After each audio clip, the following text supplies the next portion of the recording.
Thought Bubble Audio.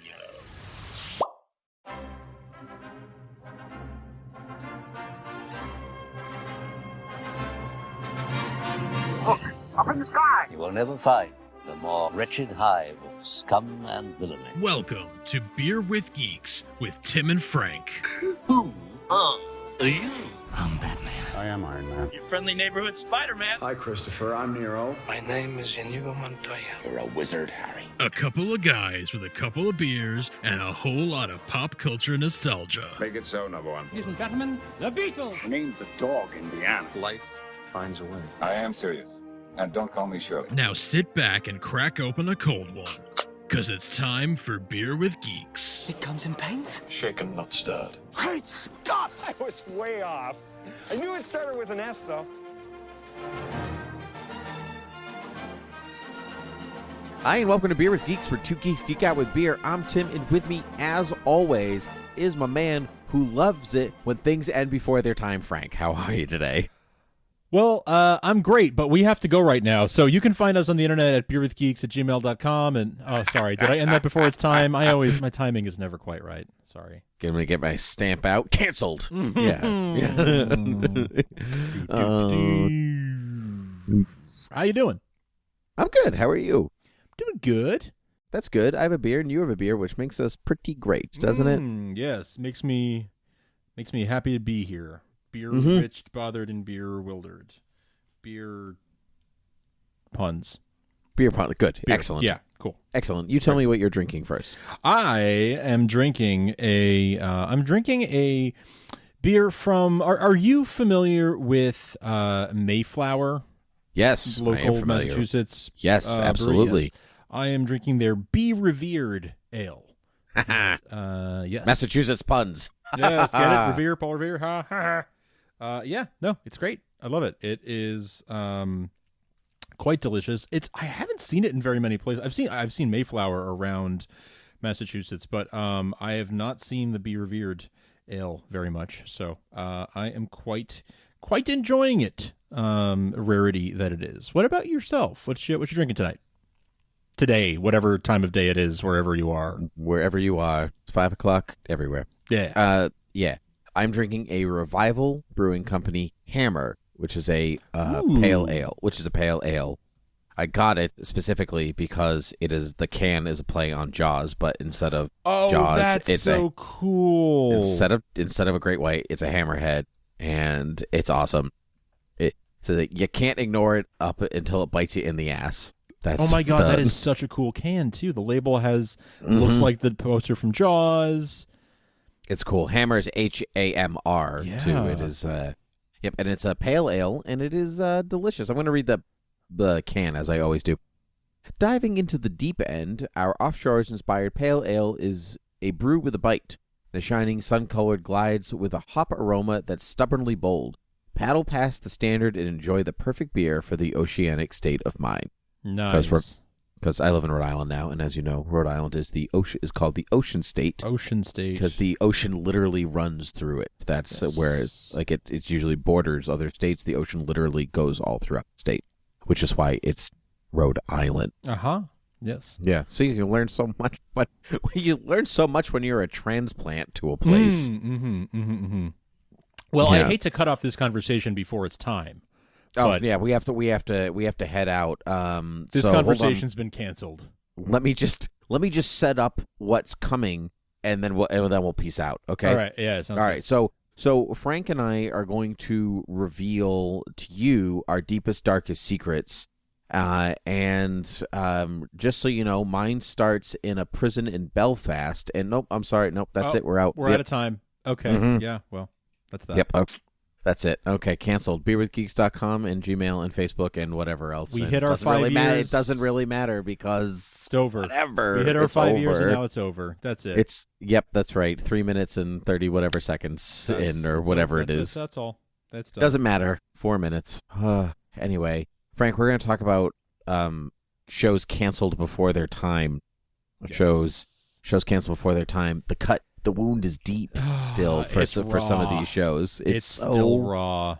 It's raw. Now, we've seen this happen quite recently to a bunch of shows, and that's why we want to talk about it tonight. We could talk about other ones from our past that are painful, but I really tonight would like to talk about Swamp Thing. I'd like to talk about Krypton, and I would like to talk about the Netflix MCU shows, because those are the ones that, in the fan community, those are the ones that have upset people kind of across the board. There are certainly other shows that have been canceled recently that upset people, but those are the big ones right now for us. So you didn't watch Swamp Thing, but we both watched Krypton and we both watched the MCU show. So let's start with Swamp Thing and kind of get this out of the way. Swamp Thing was frickin' amazing, and it was canceled after the first episode, and everyone was like, wow, this show is incredible. I can't wait to watch more. Oh, well, I guess I'm only going to watch 9 more, if that. And normally, Frank, for me, when I hear a show is canceled, I'm like, well, I'm not going to watch it. Like, I know it doesn't resolve. Like, why would I give you the time of day? Yeah. Yeah. I watched Swamp Thing anyway, because that's how much I love Swamp Thing. Because that first episode was amazing. Wow. And it ended on a cliffhanger, Frank. As they all do. And it in a way actually feels almost like a mini series, because it wraps up in 10 episodes, and in the 10th episode, and only really the 10th episode, you can feel like, and we're tying all the things together, but like the pieces where it was going to continue onward, still top notch since that first one. Tax cuts, rebates, people missing money, whatever the reason is, it doesn't matter. I'm going to miss it a lot because people really brought it. It was a very expensive show. The budget was supposed to be like $10 million, and it ended up costing them $80. Whoa, so, that's way over budget. Yeah. So I can, in a way, understand, like, they just wouldn't make that back on DC Universe. Like, $6 a month or whatever it is. Like, that's a lot of money. So that right there, that's your reason most likely for cancellation then, right? Is that just the budget got away from them and they just couldn't make it be a worthwhile investment at that point? I think so. I think that's I can give that to them because it is an incredibly good looking show. But I mean, like, in perspective, the first season of Game of Thrones was 10 million. So it's not like 80 million is normal for a show, to look around, to shop around. Like, that's a lot of money if that's the case. I mean, Deadpool was made for less than that. So right. So I can totally give that to them, but I would really, really like to see more Swamp Thing because it hurts. Everybody hurts sometime. Anyway, so Frank, let's move on to Krypton, because you, as a podcast, were canceled before your time. as was Krypton. Can you speak about Krypton's cancellation at all? Can I speak about it? I mean, yeah, I'm not affiliated with the show, so sure I can speak about it. This one still hurts. This is the raw one, They left the show on a cliffhanger, a bunch of cliffhangers of a bunch of things that were looking to be very, very exciting going into season 3. They teased a whole bunch of things involving stuff like Darkseid and what looked like Thanagarians or parademons. They teased Brainiac coming to Earth with a kidnapped Jor-El, like Baby Jor-El, like all these really cool things that they teased. General Zod was connected to the Black Mercy, like all these really cool ways to end season 2. And we were all a little bit, I don't know about nervous, but suspicious, raised an eyebrow when we saw that there wasn't a teaser for season 3 or even a mention of a pickup for season 3, when last year season 2 was picked up right at the end of the season 1 finale, and we got a little teaser for season 2 right then and there. So we were all a little bit like, oh, that's odd that they didn't do that again this year. And then a few days later we got the news that it is canceled. Sci-Fi will not be moving on with it. You know, as of this recording, as we're talking, there are still people talking about, you know, maybe it'll get picked up by DC Universe or by another network or whatever, but or another streaming service, but no confirmation of that right now. And you know, Cameron Welch, the showrunner, released a quick treatment of what season 3 would have started with. So that makes me think if he's releasing that on Twitter, that probably the show is probably not continuing. Otherwise, he wouldn't give that away. Or he's gauging audience reaction for somebody to pick it up. That would be the optimistic point of view. Yes. There is. That's always possible. And it's honestly, that is what I hope for. But it's a bummer because it was such a good show. I talked about it a bunch over on Shoe, Krypton, Derek, and I for the last 2 seasons. But like, you know, we got 20 hours of some of the best Superman television I've ever seen, and Superman was never in the show. And people will sometimes. I was talking to our friend Lauren about this, and she said, you know, you don't like you don't like Man of Steel, which is like from David Goyer, and this show is from David Goyer. How do you like it so much if it's from somebody who you don't really, you know, care for their work? And I just said, like, well, it's not Superman. It's his grandfather and it's his ancestors, great grandfather.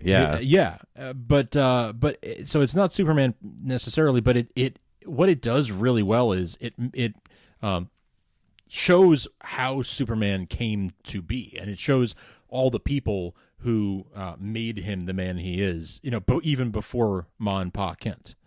Right. And it's, so it can take some liberties with things that I won't be bothered by, because that's not Superman. That's Sag-El. That's his grandfather. Or that's Val-El. His great-grandfather. So I'm not as bothered by that. I've always loved the stuff, like any stories where Superman goes back to Krypton or whatever, and this is sort of a non-cheesy way of doing that. Like, instead of having it be like a cheesy alternate timeline or time travel or whatever, like in a Silver Age comic that, while I love them, are pretty cheesy. It does that. It does it in a really nice, really cool way. It pays so much homage to Superman, the character, and so much respect. Everyone who worked in the show has respect for Superman in a way that, frankly, I didn't feel from the DCEU. So it's a very different feel, even if it's from some of the same people. And I loved it. It was some of the most fun television of the last couple of years for me, and it's just so sad to see it get taken away from us. But I'm still holding out hope. Like I said, as of this recording, there's no reason to think that 100% it won't come back. So I'm still got my fingers crossed that it comes back somewhere else, and Derek and I get to keep podcasting about it. Yeah, no, that all makes sense. And I was thinking about Krypton and like where it stands in comic book shows and whatever else. And it's so unique in that it's a comic book show that doesn't actually deal with superheroics. Like, there are certainly heroes on the show, but they're not superheroes. The closest you get is Adam Strange, and even then, Adam Strange is not really a superhero, you know, in the show. He doesn't even get the trappings of Adam Strange until this season 2 finale. Exactly. Oh, can you imagine if you actually watched 2 seasons and he was like, just Adam, like, that's like, oh, what a waste of a character. And so you can, it's not just about loving a superhero, but loving the entire universe. And I think that's what makes Krypton so special, is that it's not just like, I love Superman, but I love everything in the DC universe. And so here's a show that let me hang out in the DC universe. And it was about Krypton, but it included a lot of stuff that you wouldn't even have the opportunity to explore if it was a show about Superman. Because your focus then is about Superman. And so, like, I'm not all of a sudden watching a show about Lobo hunting Brainiac and then General Zod doing this thing with Doomsday, and, you know, like all of that stuff. The space politics of it is something you can't really explore in a regular superhero show, because they need to go and beat somebody up, That's right. And they need to go and do so. Yes, this is like, it's the Superman mythos, just like Pennyworth on Epix right now is the Batman mythos technically, but that's a show about, spies and, British politics, and you're like, that's not a Batman show.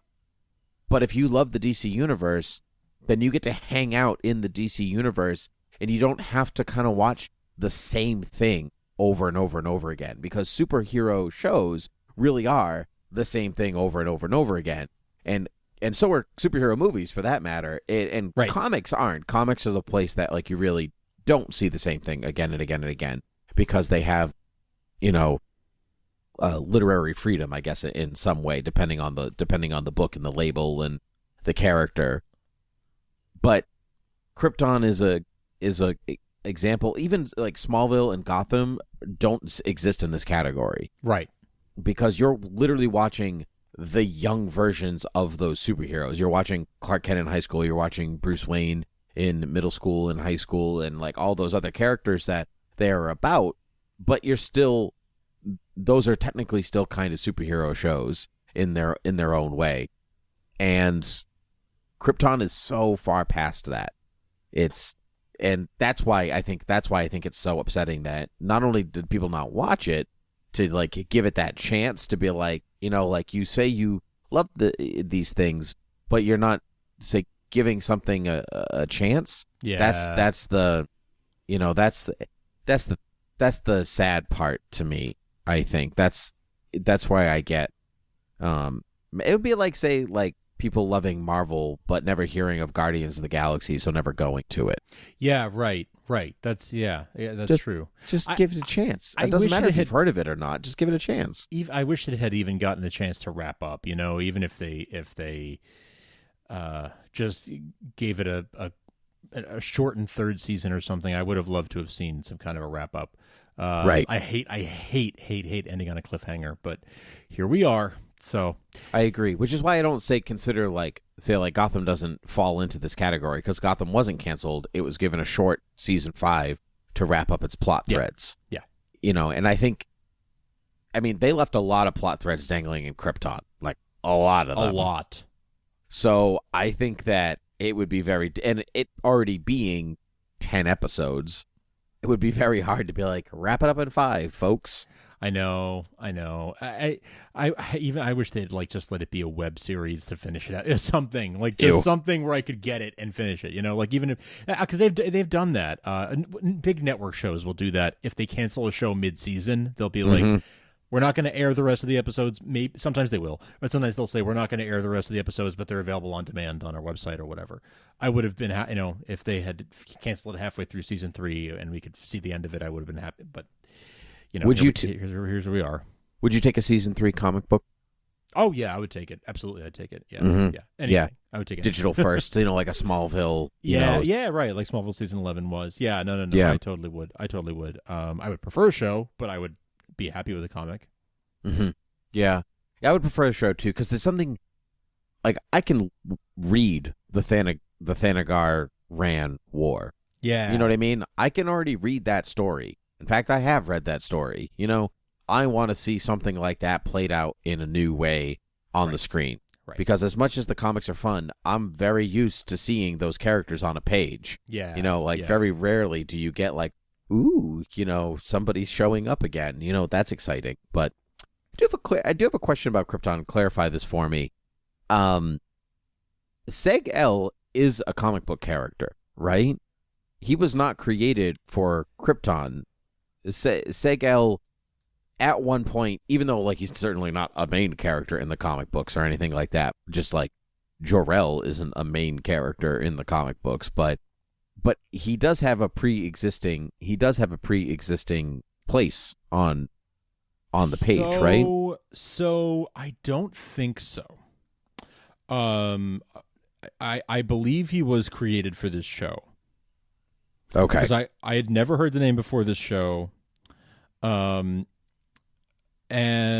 I know, I may take that back, because I do know that there is another character called Seg-El, Syeg. And Okay. that's what this character was originally going to be named, Seg-El. And Seg-El they is changed the- it to Seg-El. He is the former head of the Kryptonian Council. Blah blah blah. Once the leading member of he fathered 2 children, Jor-El and Zor-El. Okay, so there you go. So Seg yes.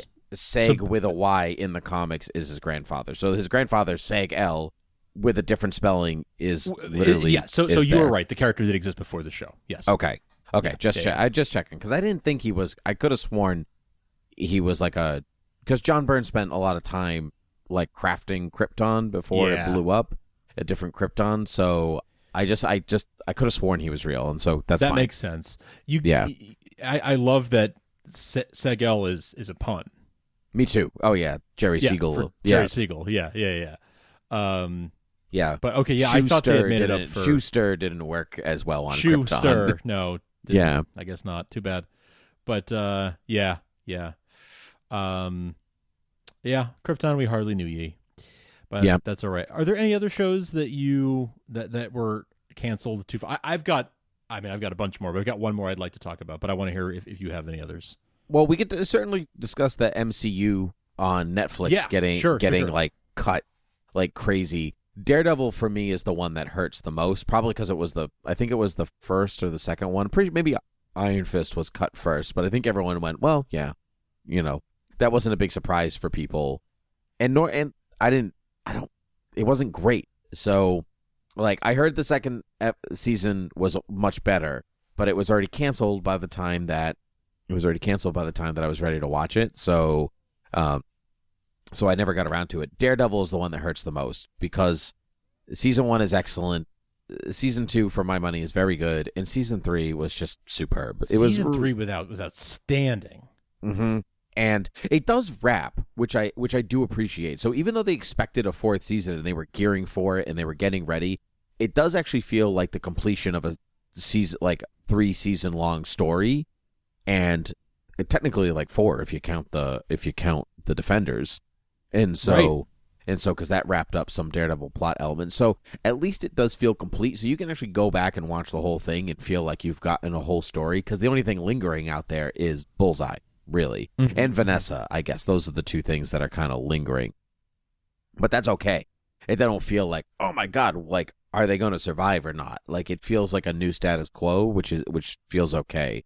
But since the rest of them got canceled, like, it's just like I can't bring myself to watch the next season of The Punisher or Jessica Jones or Luke Cage or whatever, just because I'm just like, well, they're done. So that's how I felt too. That's how I felt too about those other shows, and I feel bad feeling that way. But that is how I feel. Like, I just can't bring myself to watch a already canceled show. Like, and I haven't always felt that way, but in this case, I'm just sort of like, I'm just gonna be sad when it's over.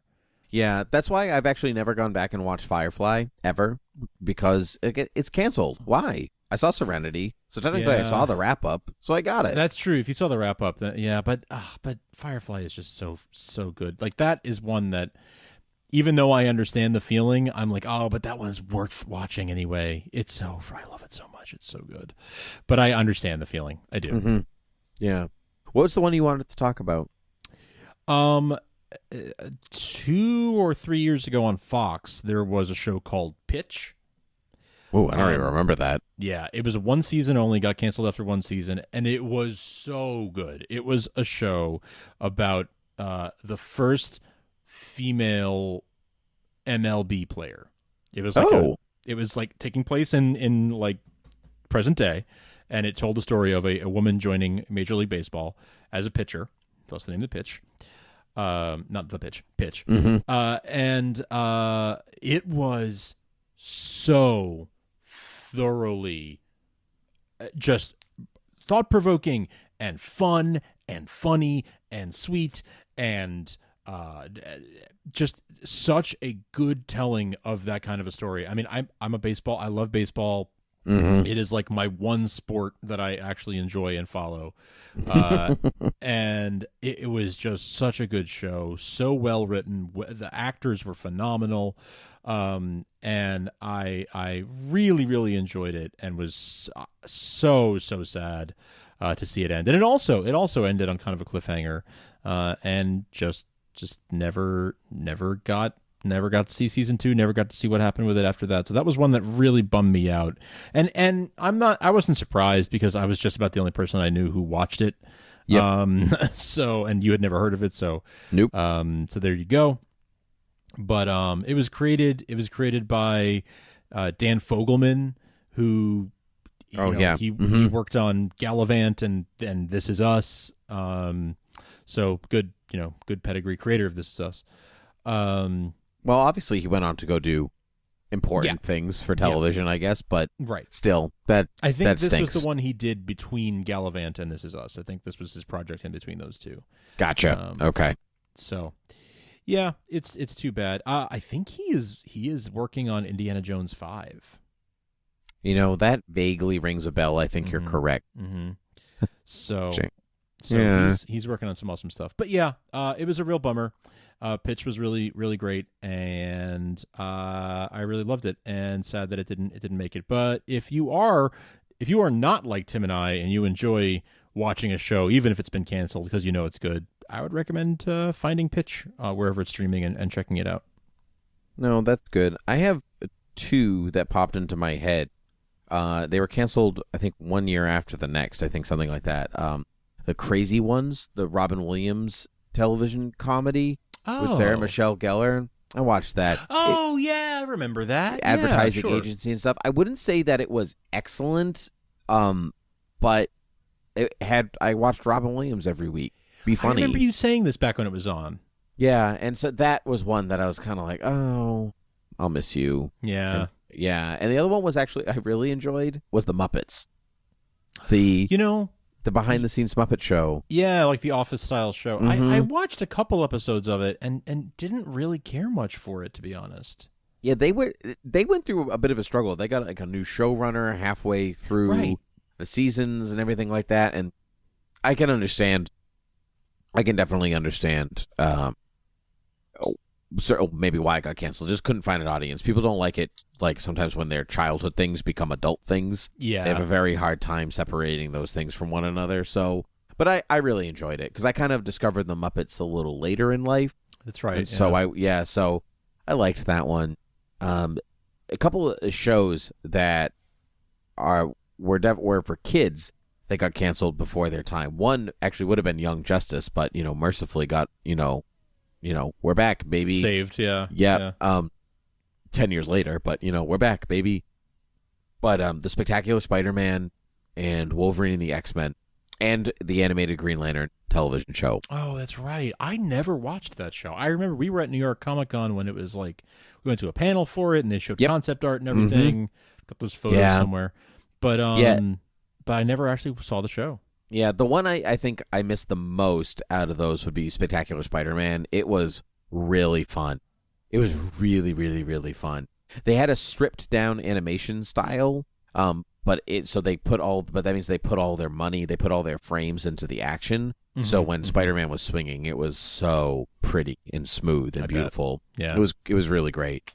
And Wolverine and the X-Men was kind of like Young Justice was a little bit more on the adult side of kids TV. Sure. So it didn't find an audience to buy toys. Right. Yeah. And then same Green Lantern was another one. It couldn't sell the toys. So it never went any further. But if you want to talk actually about a show that like really explored the space, the Anti-Monitor was in it in the first season. Wow. Yeah, I know. That's and they so just freaking cool. I know. In a kid's show. In a kid's show, and they just went for it, Wow. and that's so I think, and Krypton is like that too. It's a show that goes for it, and those seems to be, a Swamp Thing went for it. Those seem to be the ones that don't do well. Yeah, I there's something to be said for taking risks, but they're called risks for a reason. Sometimes they don't pan out. Right. Sometimes that doesn't find an audience. Sometimes it's too niche. And it just doesn't find the mass audience, Yeah. You said something before about how comics will branch out more and they won't repeat things as much. That's because they're not really going for a mass market audience as much in comics. Some books are. Some books are. Some books are. A lot of the events tend to be.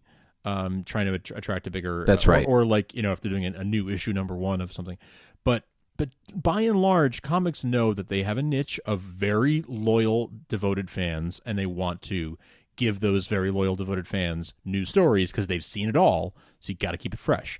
That's right. Audience, TV audience is a much more mass market audience where people maybe have not seen these stories before. So they'll take things from the comics and they'll maybe do things that might be a little what comic fans might consider a little more by the book because we've read so much.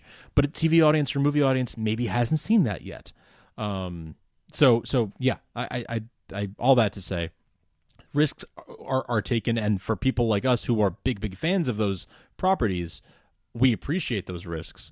But it might go over someone's head, not because they're not a good fan or not because they're just because they're not familiar. They're not familiar with the characters and they don't have the same meaning to them, or the characters, or whatever the risk is.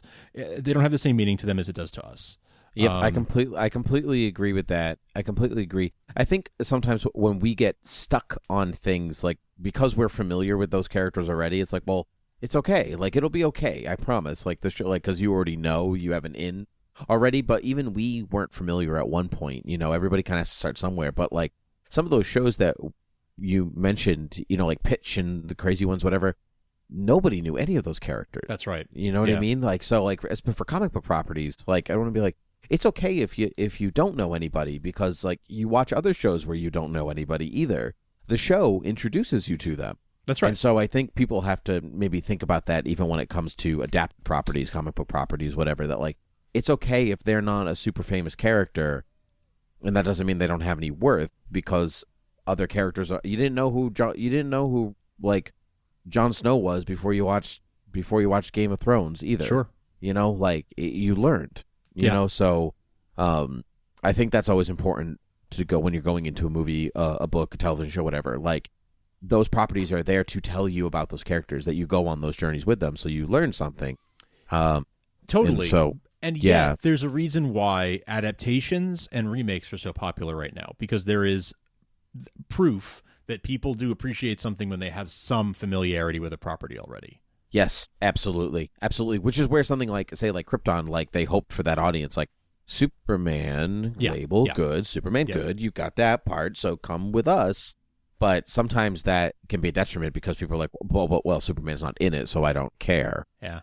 Yeah. So I think there needs to be, but I mean, like, but people only know Superman, again, because they've made other Superman things, Yeah. Like George Reeves, Christopher Reeve, Lois and Clark, another show that got canceled. What's up with that baby? I would like to know. Yeah, I know. Mm-hmm.